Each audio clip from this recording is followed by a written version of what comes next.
I'm Jeannie Havland, and this is my wilderness moment. In 1994, my mother, living in Phoenix, Arizona, was diagnosed with Alzheimer's disease.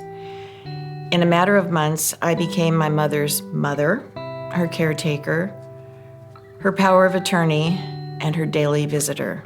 I had to move her up to Bellingham from Phoenix because I was still working full-time, and my husband was still involved in his career, and I had a teenage son that was a high school senior. I decided to put her in a brand new assisted living facility here in Bellingham, and I visited her every day. Guilt followed me every day of the week because no matter how much I gave, it was never enough, and I was running on fumes. And I would call out to God and cry and tell him I had nothing left to give. And could he please sustain me? Could he please refill me? And he did. He did. My mother's condition worsened rapidly, and we had to move her into the Alzheimer's wing, the locked memory care wing.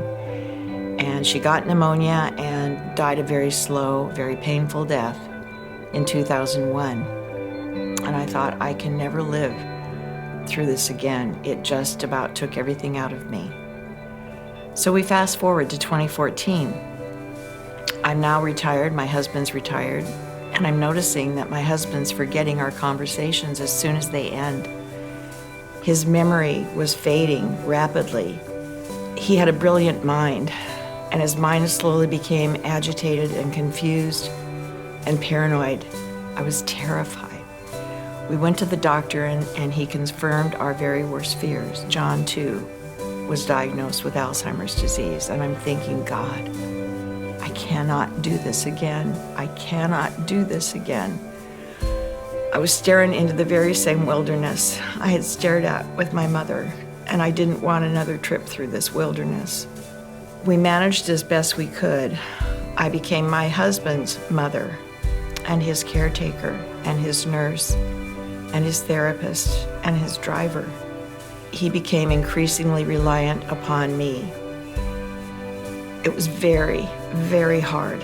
And toward the end of the summer of 2019, I finally had to admit I could no longer safely care for him at home, and I had to move my husband into the very same memory care wing that my mother had lived in the very same facility. He suffered a bad fall, and because he had the advance directive, there could be no surgery. And we lost him at the end of October 2019.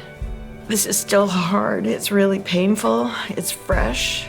But I will tell you that in my wilderness and my continuing wilderness, God meets me every single day. On my knees, with my face on my floor, I cry out to God, and he fills me back up. He has never left me. He has never forsaken me, and I trust him.